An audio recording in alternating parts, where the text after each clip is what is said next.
சட்டமன்ற தேர்தல் களத்தில் வெற்றி பெற்று நாம் தான் மீண்டும் ஆட்சி அமைப்போம். அடுத்த 10 நாட்களுக்கு தீவிர களப்பணியாற்றுவோம் என்று தொண்டர்களுக்கு திமுக தலைவர் முதலமைச்சர் மு க ஸ்டாலின் அறிவுறுத்தல். பிரச்சாரத்திற்கு செல்லும் இடமெங்கும் எழுச்சியையும் மக்களிடம் மகிழ்ச்சியையும் காண்பதாகவும் பதிவு.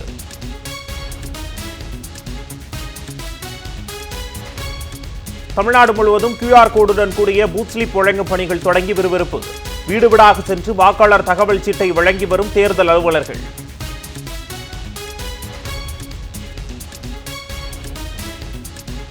எண்பத்தி 5 வயதிற்கு மேற்பட்டோர் மற்றும் மாற்றுத்திறனாளிகளுக்கான தபால் வாக்குப்பதிவு. வீடு வீடாக சென்று வாக்குகள் சேகரிப்பு.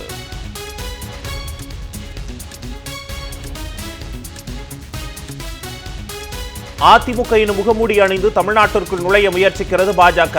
முதலமைச்சர் மு க ஸ்டாலின் குற்றச்சாட்டு. தோல்வியின் உச்சத்திற்கு சென்று விட்டதால் எடப்பாடி பழனிசாமி விரக்தியில் அவதூறாக பேசி வருவதாகவும் விமர்சனம். ராமநாதபுரம் மாவட்டம் பரமக்குடியில் நடைபயிற்சி மேற்கொண்டு முதலமைச்சர் மு க ஸ்டாலின் வாக்கு சேகரிப்பு. உதயசூரியன் சின்னத்திற்கு ஆதரவு திரட்டிய முதலமைச்சருக்கு பொதுமக்கள் உற்சாக வரவேற்பு.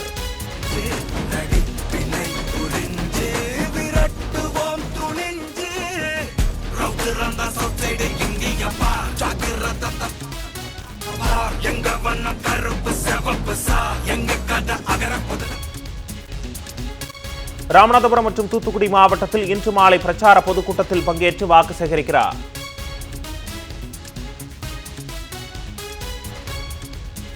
தமிழ்நாடு, புதுச்சேரி, காரைக்காலில் நாளை முதல் 16ஆம் தேதி வரை வெப்பம் அதிகமாக இருக்கும். 2 முதல் 3 டிகிரி செல்சியஸ் வரை வெப்பநிலை உயர்ந்து காணப்படும் என வானிலை ஆய்வு மையம் தகவல். நாகை, திருவாரூர் மாவட்டங்களில் திமுக கூட்டணி வேட்பாளர்களை ஆதரித்து துணை முதலமைச்சர் உதயநிதி ஸ்டாலின் பிரச்சாரம். பாஜகவின் அடிமை கூட்டத்தை தேர்தலில் விரட்டியடிப்போம் என சூளுரை. நம்பர் 1 துரோகி எடப்பாடி பழனிசாமி என்று கடும் விமர்சனம். மகளிர் இடஒதுக்கீடு மற்றும் நாடாளுமன்ற தொகுதி மறுசீரமைப்பு விவகாரம். 5 மாநில தேர்தல் முடிந்ததும் அனைத்து கட்சி கூட்டத்தை கூட்டி முடிவு செய்ய வேண்டும். பிரதமர் மோடிக்கு காங்கிரஸ் கட்சி மீண்டும் வலியுறுத்தல்.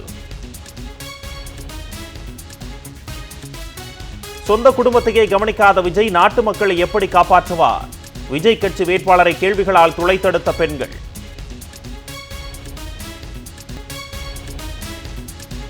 போர் மூலம் சாதிக்க முடியாததை பேச்சுவார்த்தை மூலம் சாதிக்க முயற்சிக்கிறது அமெரிக்கா. இருதரப்பு பேச்சுவார்த்தை தோல்வியடைந்த நிலையில் ஈரான் குற்றச்சாட்டு.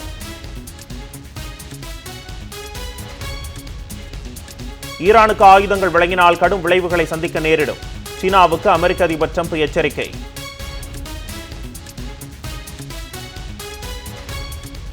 IPL தொடரில் வெற்றி பாதைக்கு திரும்ப போவது யார்? மும்பை, பெங்களூரு அணிகள் இன்று பல பரீட்சை. மற்றொரு போட்டியில் குஜராத், லக்னோ அணிகள் மோதல்.